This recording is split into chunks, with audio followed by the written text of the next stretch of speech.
Hey everybody, welcome back to L&B Outdoors. My name's Lee. I appreciate y'all stopping by. Today we're going to be back working on this 35. Go back and watch the videos with this Massey Ferguson 35. Last week or the week before we posted all of them combined, so you kind of get a full effect. We thought we had this pretty much wrapped up. It's not 100%. I'm just wanting it to use it this year during our hay season operations.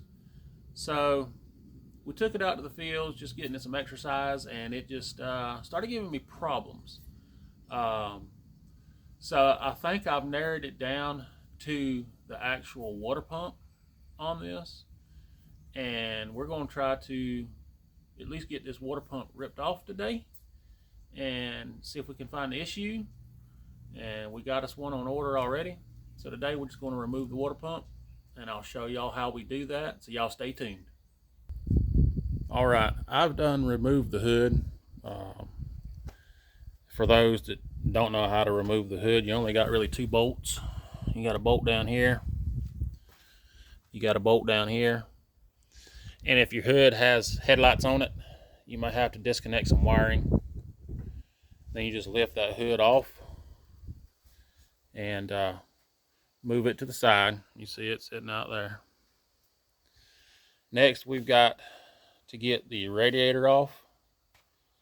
And with the radiator, you've got a hose clamp here. You got a hose clamp up here. And then down here on bottom, you got a bolt here. And you got a bolt here. Or actually nut.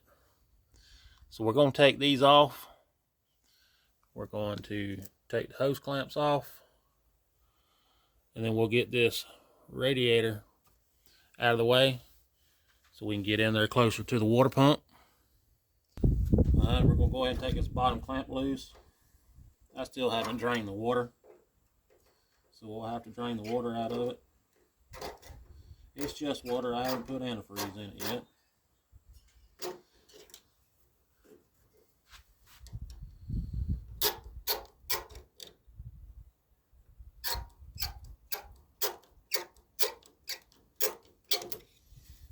Sounds like that hose clamp could use some attention.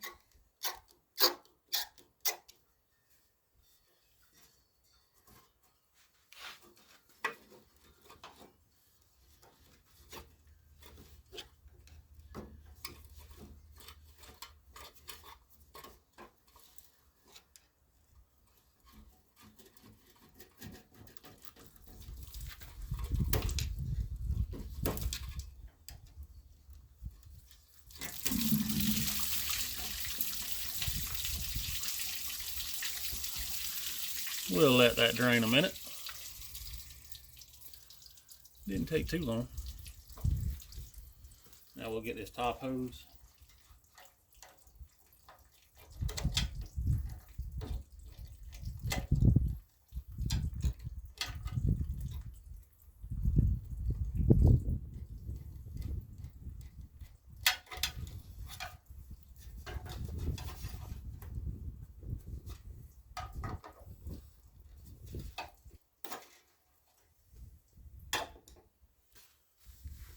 Alright, next we've got to do our two nuts on the bottom side of the radiator.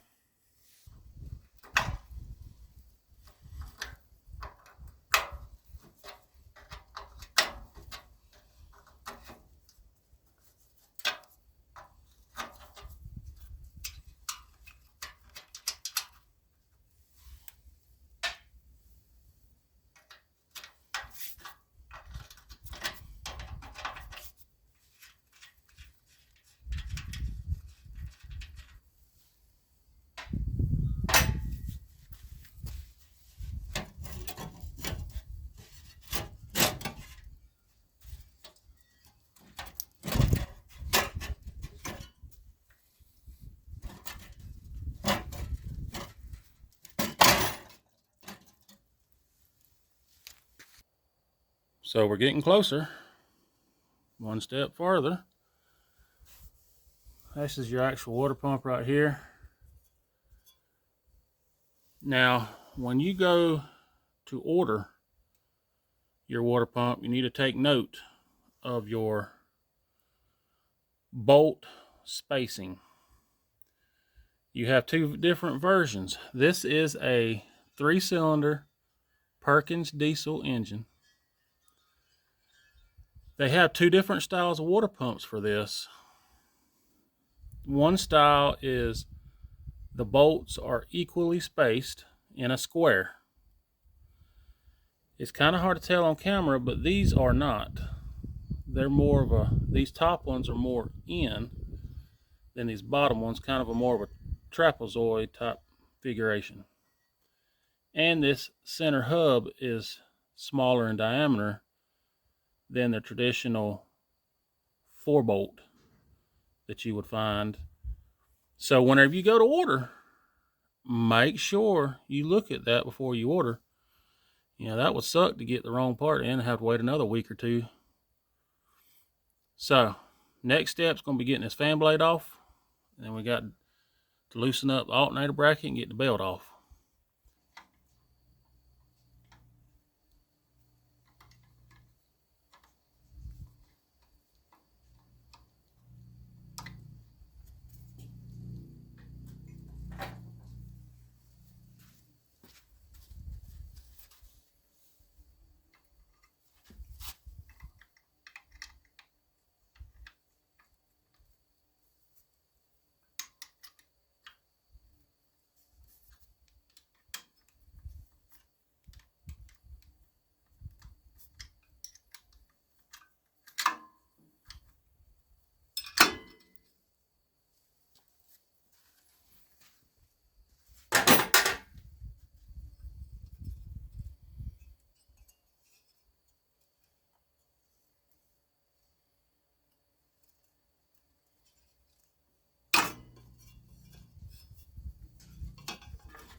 All right, there it is.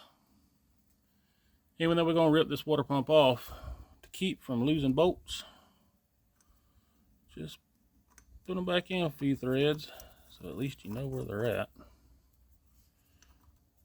Because the new one will not come with these fan bolts, but they should come with the actual 4 water pump bolts, because they learned back in the early years that this pulley has to be pulled off to even get them bolts out. So they started putting them in, I guess, at factory or wherever, when they started selling these aftermarket, because a lot of people was busting this pulley, trying to pull the pulley off, getting these bolts out right here, and then trying to press the pulley back on, and it was just doing a lot of damage. So our new one that's coming should have bolts already in it. If not, we're gonna have some fun. So these are your 4 bolts for your water pump. Here, here. There's one here, one here. So all you got left now is you got the hose clamp, this top hose, and a hose clamp right here. Alright, we're going to work on these hose clamps and get them off.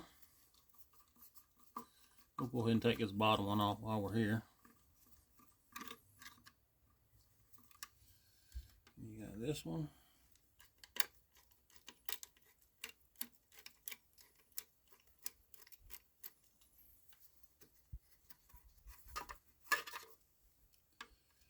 This one's sometimes fun, but we'll manage.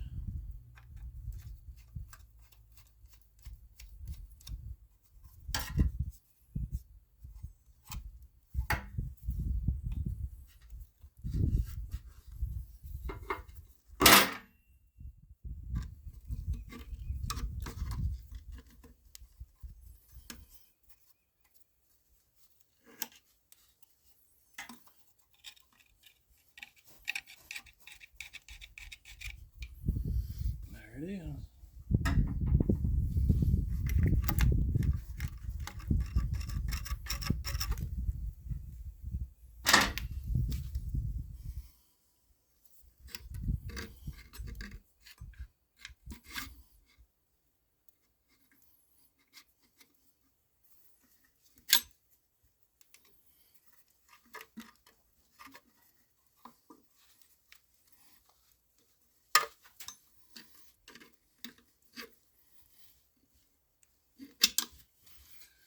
Well, we'll take this one off too.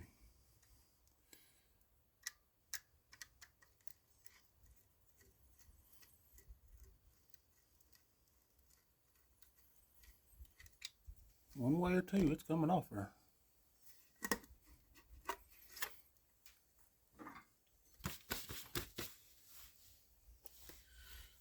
So now there's your water pump.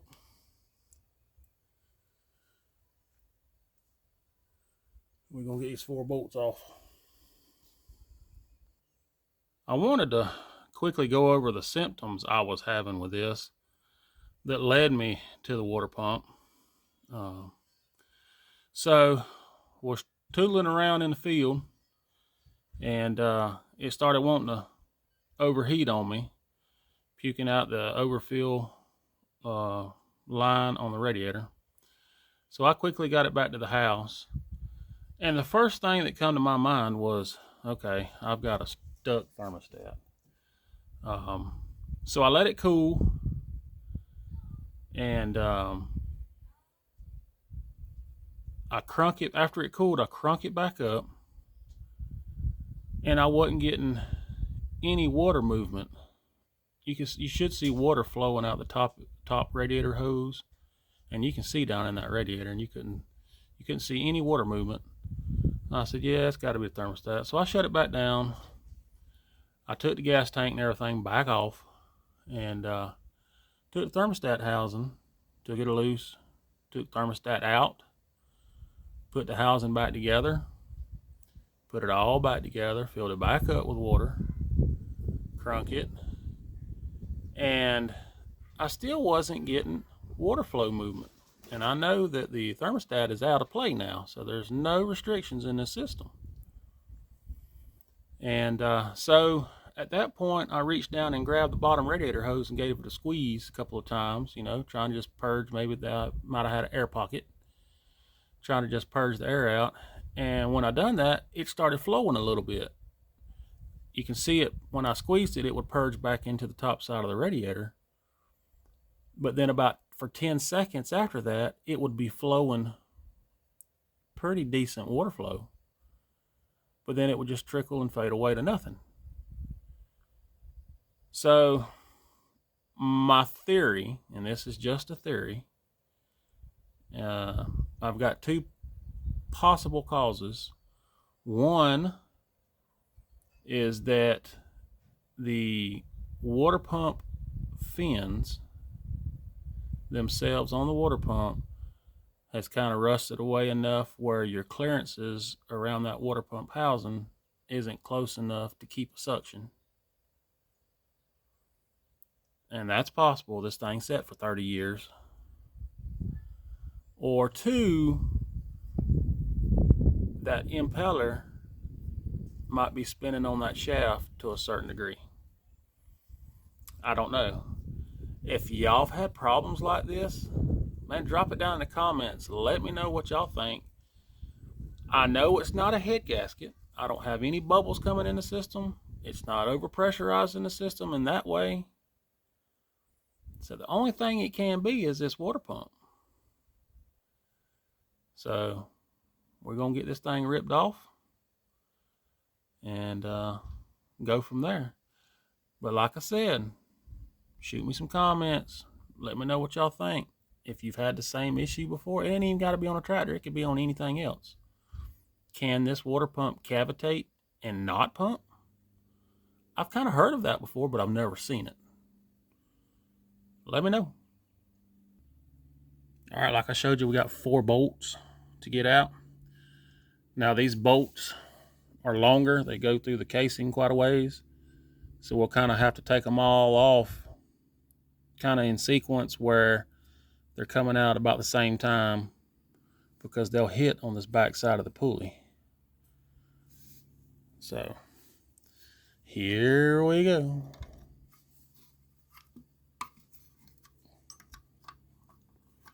Hopefully they won't be too rough. Seem to be coming out fairly decent.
And there it is.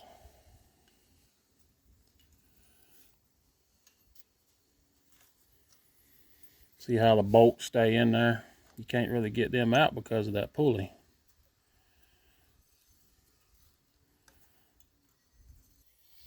Now on the back side of this is like a gasket.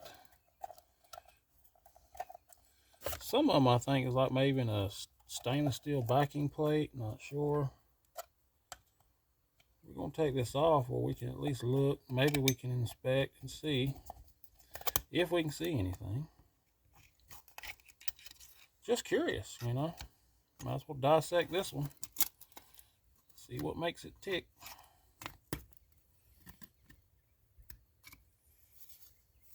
There's the plate. There was a gasket back there.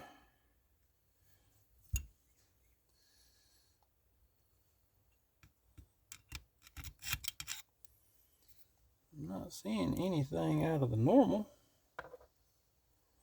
of why it would do that. Looks like all the impeller fins is still there. They might be worn a little, but they're still there. It don't look like that's been spinning on the hub. I don't know. But that's what the back side of your pump looks like. So anyway, we're going to wait on our parts to come in. And we're going to throw us a new one on there. Alright, so we got the water pump off. Waiting on our new one to come in. When I ordered that one, I did order a oil filler cap too. I ordered my parts off of yesterday's tractors. It's about the best quality, best pricing I've found thus far.